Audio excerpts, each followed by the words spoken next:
Every morning the ritual plays out in homes across the world.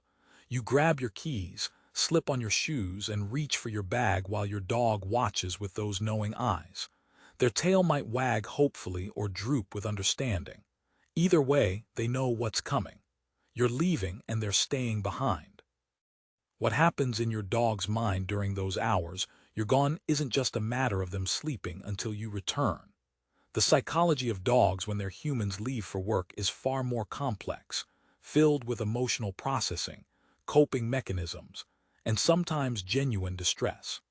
Understanding this can transform how we think about our daily departures and what we can do to make those hours easier for our four-legged companions. Dogs are pack animals by evolutionary design. Their ancestors lived in tight-knit groups where separation meant vulnerability and danger.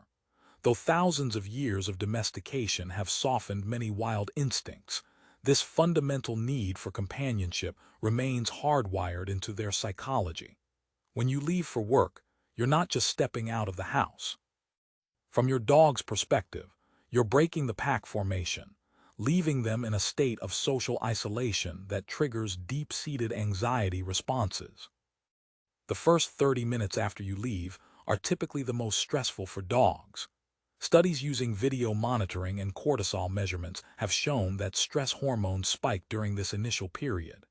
Your dog might pace near the door, whine, or return repeatedly to windows where they last saw you. This isn't manipulation or bad behavior. It's genuine emotional distress as they process your absence and attempt to cope with the uncertainty of when you'll return.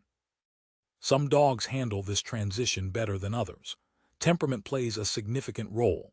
Confident, independent dogs might experience mild disappointment but quickly settle into their day. They understand the pattern. You leave, time passes, you return. This predictability creates a framework they can trust. These dogs have developed what psychologists call secure attachment. They're bonded to you but confident enough in that bond to handle temporary separation. Other dogs struggle significantly more. These are the ones who experience separation anxiety, a condition affecting an estimated 20 to 40% of dogs seen by veterinary behaviorists.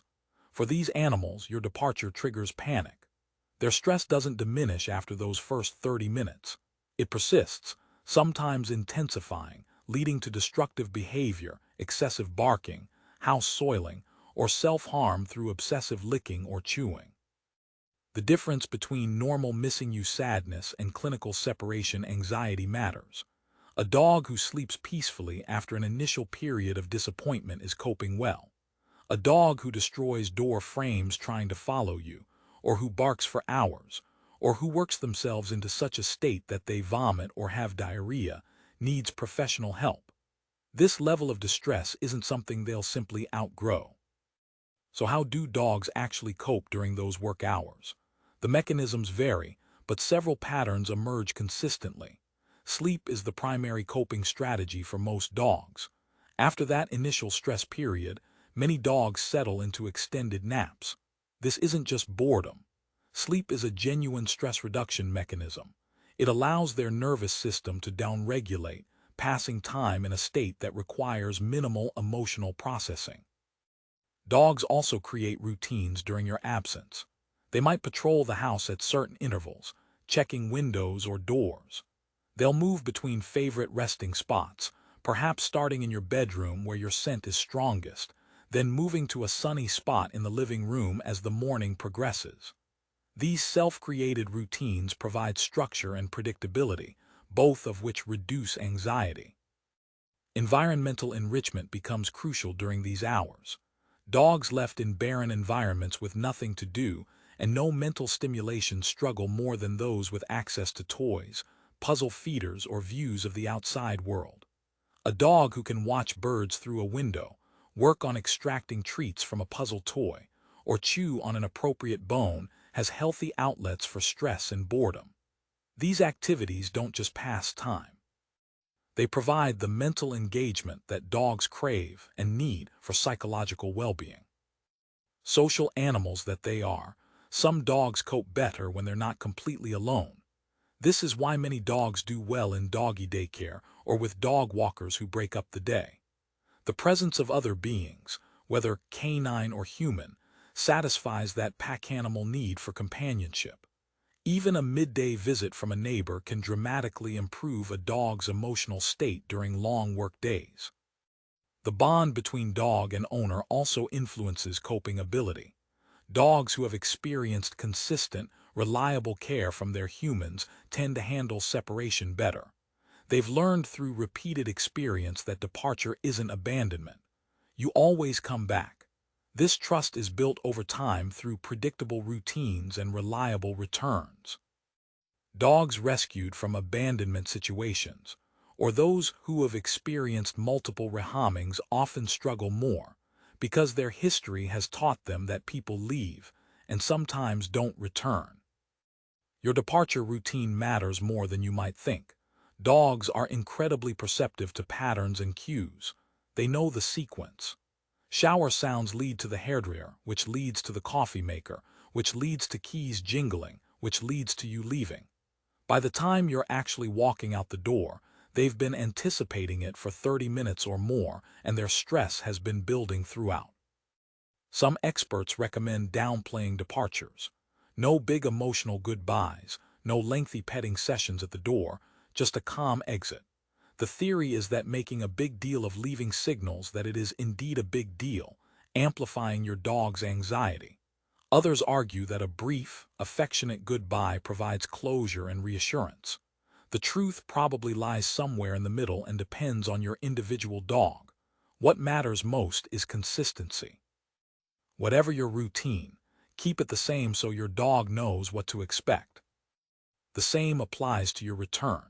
Coming home to an ecstatic dog is one of life's great joys, but overly excited greetings can actually reinforce anxiety.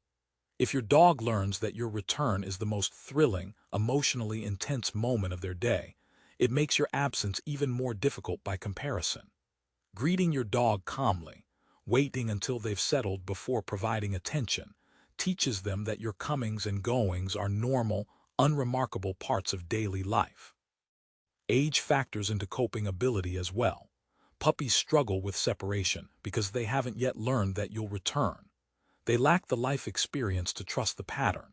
Senior dogs might experience cognitive decline that makes them more anxious when alone, forgetting where you've gone or when you'll be back. Middle-aged dogs in their prime typically cope best, having learned the routine but not yet experiencing age-related anxiety increases. Modern technology has given us new insights into what dogs actually do when we're gone. Pet cameras reveal that many dogs spend far more time sleeping than we imagined. They also show us when our dogs are genuinely distressed versus simply bored. This information can be invaluable in addressing separation issues appropriately.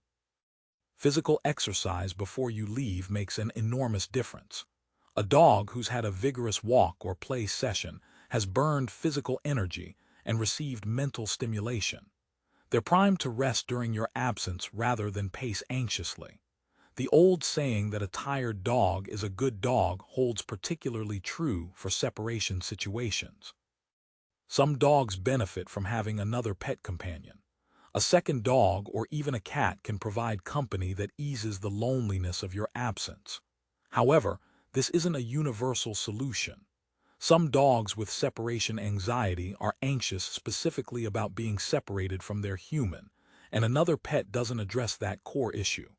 Additionally, two anxious dogs can actually amplify each other's distress rather than soothing it.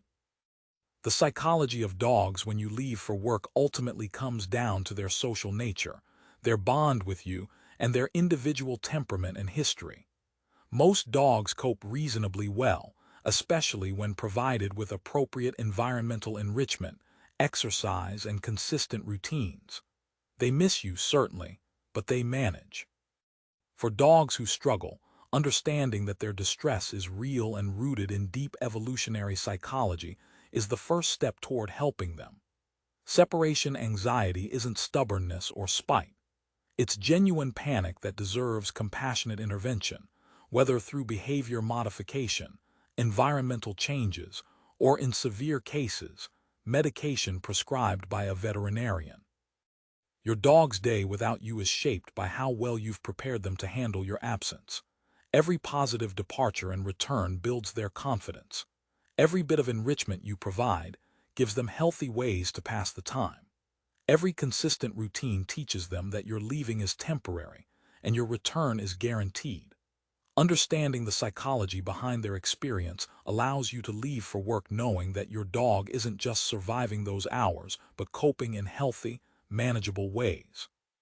Tell us about your dog, how they cope with your leaving, and don't forget to like and subscribe for more information of understanding your Pook.